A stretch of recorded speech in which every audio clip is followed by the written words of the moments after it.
What is up, everybody? It's October 23rd, 2017, and this is WCW Saturday Night Retro Review from October 24th, 1992, 25 years ago. This is Greybeard, along with my co-host Stampy. How's everybody doing this evening? All right, let's get right into it. So it had like a Saturday night. I hadn't seen this intro before. It's like a Saturday Night Live, like saxophone riff over like mosaic video of it's just the most generic intro, but for what this show is, it fit it perfectly. Actually, it seemed more like the 80s more than anything.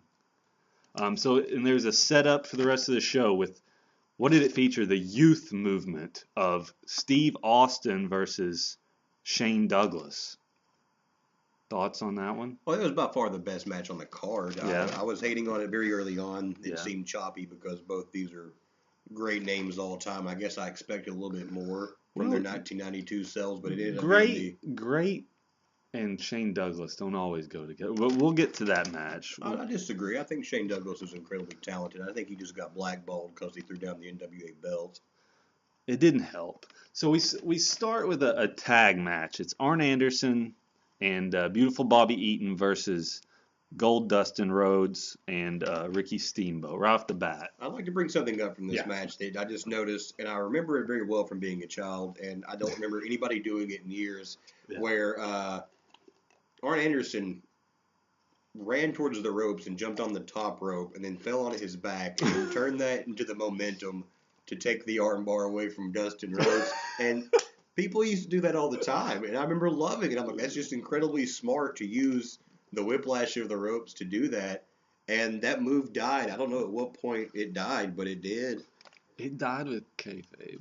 And I know you loved it. I love seeing the time limit draw. That's something wrestling doesn't have anymore. What I didn't like about that, however, was a minute and a half after the match, Steamboat still attempting the pin, even though multiple referees were in the ring. And well, let's get back to the match, because the thing that struck me as the biggest difference from today's product is just how they sold. Arn Anderson was just selling like crazy. Everyone in this match, if you compare it to guys today, I mean, every hold was excruciating. Yeah, and the Arn was writhing in pain over one of the many, just countless hammerlocks and arm bars. More hammerlocks and arm bars than I've ever seen. Well, and true, realistically, the hammerlock would be one of the most painful things to sit through. I mean, I've seen it one time in MMA. It worked one time, I guess. Always that one time. But, just a lot of generic, just knee strikes. The faces would gain the momentum, and then the heels would make a tag and slow it back down. Faces would get the momentum, heels would make a tag, slow it back down. Until there's a nice blind tag spot I hadn't seen, where I think Dustin Rhodes had Arn on his shoulder, and he made the blind tag, and he didn't realize it. No, Arn came in from the side, and he ducked down like the Repo Man, so he couldn't be seen, and he crept along to the other corner and blindsided him. It's great tag team wrestling. And yeah, the heels got the heat that way, and then, like you said, it seemed like they botched the ending. It was like a 30 seconds to go, and then they did a countdown, and then Ricky Steamboat just kind of ran in, and then they just counted the timeout, and then 15 seconds after that, he tried to pin him. Well, that was one of those times I feel like live TV should have adjusted to the match more so of them telling them when to stop the match, because they had a few more spots worked out, but they were already on the 10 count, which is, well, yeah, it just seemed like they just kept the match going. They're just ringing the bell, and there's 4 refs, and Ricky's going for the pin. Yeah, it made no sense. But anyway. A few Hall of Famers in that match, too. Michael Hayes at ringside. Great heel work on Hayes' part, by the way. Really primping it up. Arn Anderson. So beautiful Bobby, too. It's great to see that guy out there. Still going today, I'm pretty sure. Got no offense. A few knees. But so we go to a break, and we come back, and they advertise the King of Cable tournament, which nothing other than there's a King of Cable tournament, and I'm excited. We're going to find out what it is the next coming few Saturdays. I'm pretty stoked about that. So Cactus Jack comes up, and I haven't watched any setup for any of this. So apparently the Barbarian is going to wrestle Ron Simmons at Halloween Havoc. When is that? Tomorrow. Tomorrow night. Tomorrow night in this timeline. So he came out. Did you want to say something? The Cactus Jack was already great. I mean, I don't really remember his promos from when I was a kid. That's true. But he was incredible. And he was with Tony Atlas for some reason. Tony Atlas and Cactus Jack at this time were a team. And that Tony Atlas at one point referred to Ron Simmons as his nappy-headed, thick-lipped self. I wrote down nappy-headed and thick-lipped also because that struck me as very strange and would come into play later. I think it's going to get brought up again. But then next after that, we had the Barbarian live and in action with Tony Atlas against a wonderful jobber, Mike McReynolds, who actually had 2 documented WWF matches, teaming with Jerry Flynn against Men on a Mission, and he had a squash match against The Undertaker in 1994. He looked like X-Pac's uncle, kind of. He was incredibly scrawny. He was a great pairing with the Barbarian, who had appeared to be coming off steroids recently. I didn't get sucked into this match easily. I knew exactly what it was. He beat the hell out of Mike McReynolds. He hit him with a forearm shot. He bent his head backwards and forearm clubbed him in the forehead, just bending his neck back even further. He brutalized him. Ended the match with a headbutt off the top rope. I wonder how the Barbarian is doing today. Is he still alive? JR claimed to the heart. That was a headbutt to the heart. JR was the greatest at selling anything, but even I could have clearly seen it was to the side of the shoulder. We got a Halloween Havoc promo. All the matches. First Halloween Havoc promo. Yeah, first of many. We'll go through it piece by piece. Spin the wheel, make the deal, which was Jake Roberts' Sting. Everybody knows about that one. They're going to spin the wheel. The lights out, non-sanctioned spin the wheel, That's make true. the deal. I forgot to mention that. Rhodes and Wyndham, apparently they've had some problems versus Gordy and who was he teaming with? Dr. Death, Steve Williams. Yeah. For the tag championships, by the way. No setup at all in this show, at least. Because earlier when Rhodes tagged with Steamboat, no one knew where Wyndham was, and would he be there the following night? Yeah, it was just very bizarre. I'd already blocked part of that out. Very bizarre what was going on. Yeah. So Rude and Chono for the NWA belt, and then Rude also against Koloff for the U.S. title, and then some other matches that I don't think really mattered that much. Unless you want to count the great thrown together 6-man tag of Stunning Steve Austin, Michael P.S. Hayes, and was it Flying Brian Pillman? Nope. I don't know. Who else was it? It was way worse than that. No, it was Arn Anderson. Beautiful Bobby. And Michael Hayes. And Michael Hayes versus Tom Zink, the Z-Man, Johnny Gunn. Soon debuting. From Philadelphia, by the way, ladies and gentlemen. Yeah. And I can't recall who the third one was. Shane Douglas. It's terrible, yeah. It's not even... That's why I tried to avoid it. It was so bad. Well, we stumbled over that one, ladies and gentlemen. Vignette of Van Hammer. Best part of the show. It was well done for what it was. And it was Van Hammer jumping. It was Van Hammer playing the guitar. With 2 other fellow guitar players. I don't remember seeing a drummer, but they did a lot of back-to-back shots. Fireworks. Motorcycle rides. Riding his motorcycle. I instantly knew from this video that Van Hammer was cool. At the end of it, he emerged from a lake, shirtless, inexplicably, with just water sound effects.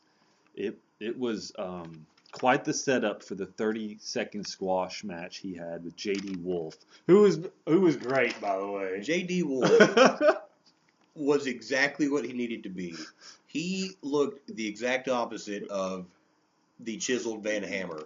He was short and frumpy, was a good way to describe him. And I believe JR at one point referred to him as the seasoned athlete that he was. Real name Jim Wolfenbarger, by the way. That was honestly one of the worst matches. Van Hammer got in a full Nelson twice, broke out, put him in a full Nelson, and then hit like a clothesline. It was awful. The jobber was by far the best part and worth looking up. After that, we segue into JR's The Control Center. Oh, my God. And I loved it because it was just an obviously pre-taped shot, And it starts off with JR letting you know about Halloween Havoc, the number you can call to order it on pay-per-view. And then it went into some pre-taped interviews that were staged to make it look like they were directly talking to JR. It was so bad. I was really disappointed with the names that were on there. Jake Roberts, one of the greatest talkers of all time, just was wearing this early 1990s jacket that my uncle would wear with his fanny pack, and it looked in no way menacing or intimidating. And I don't remember him having a snake. Did he have a snake? I think that's part of it. Is he's wanting to get the snake back? Maybe we weren't. He said he was going to end Sting's career. Is what he said. This was going to be Sting's last match. And then Rude got beamed in, and talked directly into JR's face, just face to face, because they didn't film it right. Did he say anything? No, I really noticed more than anything the way he looked at the camera as well. Then you had Ron Simmons, who was great. Generic babyface promo. Yeah, but eat your vitamins. It was what he was though, and I loved hearing that voice. Man, his voice hadn't changed in 17 years. It's very soothing. Is Ron Simmons' voice? I mean, for what this was at the time, this was pretty good. Yeah, it was pretty. Streamlined. It moved pretty quickly, and it was all pointing in the same direction, at least. It was building toward Halloween Havoc. Everything made sense. A lot of stuff nowadays doesn't make sense. It's just thrown together. To get someone on TV. Everything they did up to this point, even like Van Hammer, I'm sure they're going somewhere with him. Well, at some point he'll have a match. I'm guessing it's Starrcade. Squashing something probably like that. Poor beautiful Bobby. So I'm kind of crapping on it, but it's pretty good for what it is. But some of it's pretty cheesy looking back. Most of it's pretty cheesy, but it was good. Yeah, it's not bad. I don't want to seem too harsh on it. It's not bad. It's fun to see it presented. I don't know, like it's real, like it's a sport. It's pretty refreshing to see that. Anyway, what was next after Van Hammer? Oh, you had the jobber team of Joey Maggs and Jeff Daniels versus Shanghai Pierce and Tex Slash and the Texas Hangman. And Henry O'Godwin, actually. It was just the Godwins done over. Phineas hit a slop drop. And then, what's the other one's name? Henry, yes. Henry hit an elbow. And, I mean, it was just a squash. They just beat the hell out of them. They wrestled as the Godwins as two masked Texas Hangmen. And Joey Maggs, actually, one of the prominent jobbers that was known in the 2011 expose of the drug industry affecting professional wrestling. Really? Died in 2006. Yeah, they didn't disclose his reason of death for like 7 years, and he came out, and his family finally released it and added him to the list of people that had used drugs in the treatment back in the day. Well, once you get slop dropped, Yeah, they wrestled incredibly stiff. Where do you go from there? Well, actually, you go to Paulie Dangerously, who was talking to JR, and he had somebody with him called the Masked Intruder. And, oh my God. This was my most pleasant surprise with this WCW Saturday night, because I love masked men, and I love going to internet and see if I can figure out who they are. To which I failed. I couldn't figure out who this was. Like, there was no adequate report for me to feel confident saying that this is who this masked intruder was. But let me tell you, he fought Eric Watts in this next match. I called you to see where you were at, and I stopped watching for a while, and I forgot about the masked intruder until right now, and I got excited because he was pretty good. He had some of the stiffest and cleverest suplexes I ever expected to see happen at 7:05 on TBS on Saturday night. He dumped Eric Watts on his head multiple times. He acted like a robot. Honestly, he would just grind his fist into his hand over and over again. And honestly, the way the story was building, bizarre. Eric Watts was kind of the one they were supposed to be getting over, because he ends up beating the masked intruder, and at that point, Eric Watts hadn't been pinned or submitted. So, for whoever was the masked intruder, kind of took control of that match a time or two, and I was very impressed. After which, Paulie Dangerously ripped up his contract and fired him because he lost Eric Watts, and sadly, I don't think we ever saw him again. The whole match was Paulie on the outside trying to yell at the crowd. I mean, the match had really no heat. It was just Paulie yelling at the crowd. And in the end, it was about Paulie. He ripped the contract up. We'll probably never see the masked intruder again. Sadly. Or we've probably seen him a million times since and just had no idea who he wasn't that good, but he was good enough to be somebody other than the masked intruder. I am curious who it was. If anybody knows, you're probably not going to know. What was next? We had Teddy Long, Hall of Famer Teddy Long. It was good to see him calling the 1992 WCW Halloween Havoc the biggest event in history. I have no idea what he said. I don't either, other than that. I couldn't get past it.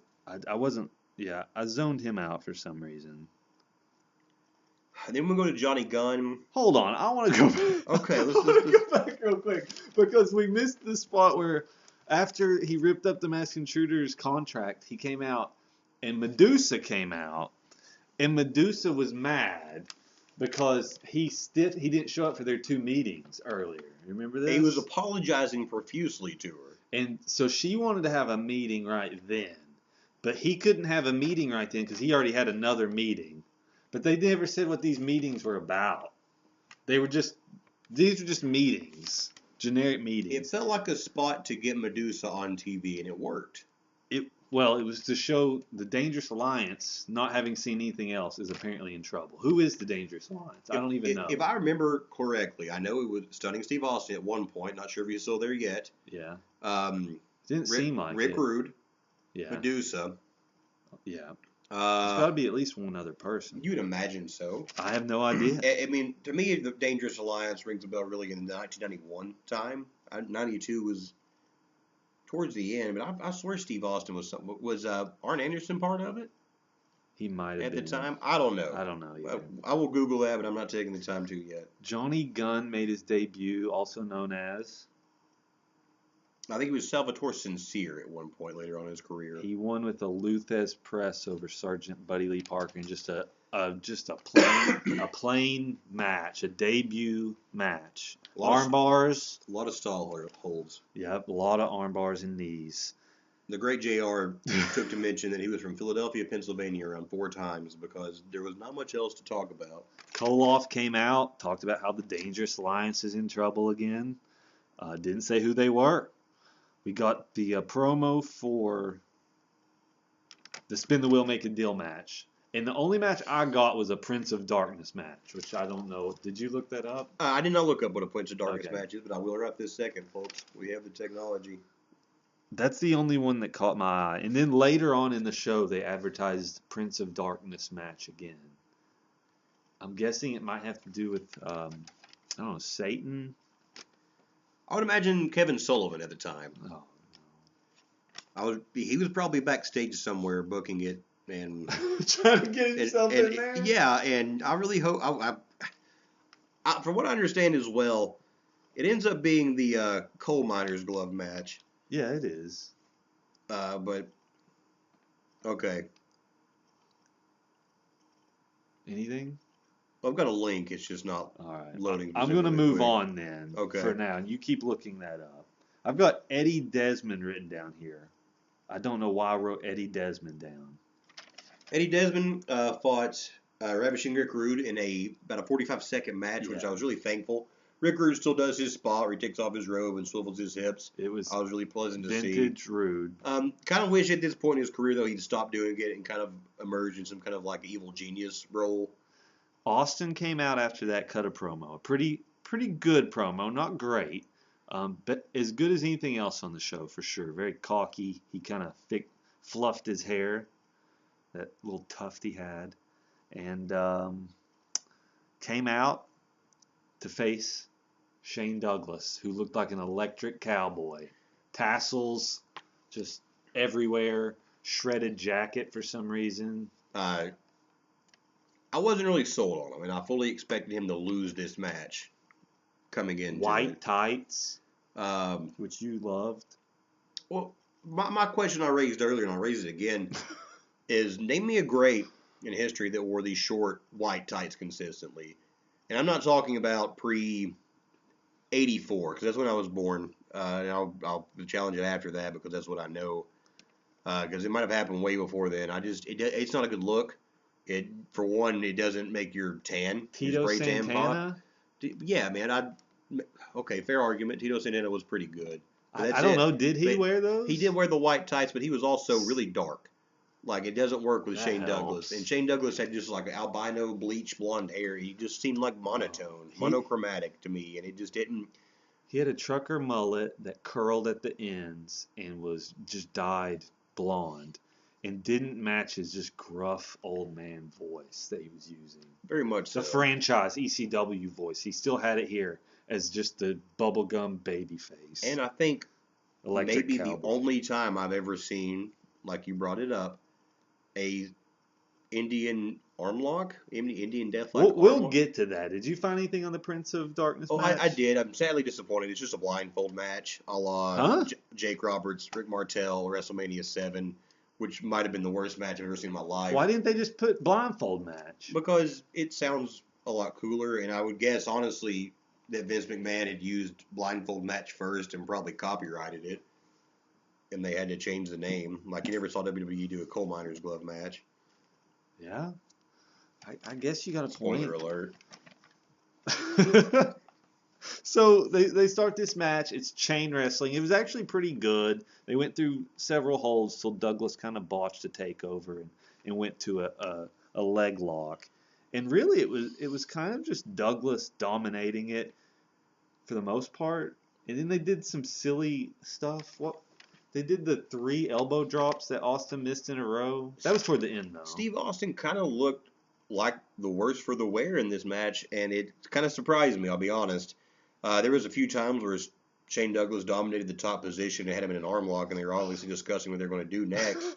And then they would go, and Steve Austin, there was one where he grabbed the turnbuckle and he whipped him in the air with his legs, and he was just taking bumps for Shane Douglas. This was to get Shane Douglas over. They mentioned that Austin's a top 10 guy. It would be a big win for Shane Douglas. This was to get Shane Douglas over. It worked for me. I was not really sold on the match. Thought it was kind of boring noticing the names, and then it ended. Comparing it to the other matches, we watched this one together. So many arm locks and stuff. Douglas was at least hitting, some tilt like cross body head scissor takedowns and stuff. Some drop kicks compared to some of the other matches. And he hit that crossbody, that head scissor early in the match, remember? I do indeed. And then he went for it again at the end, and Austin countered it, which I thought was a nice spot. He went for that same spot, but I did not pick that up on the first time we saw with the Samoan drop.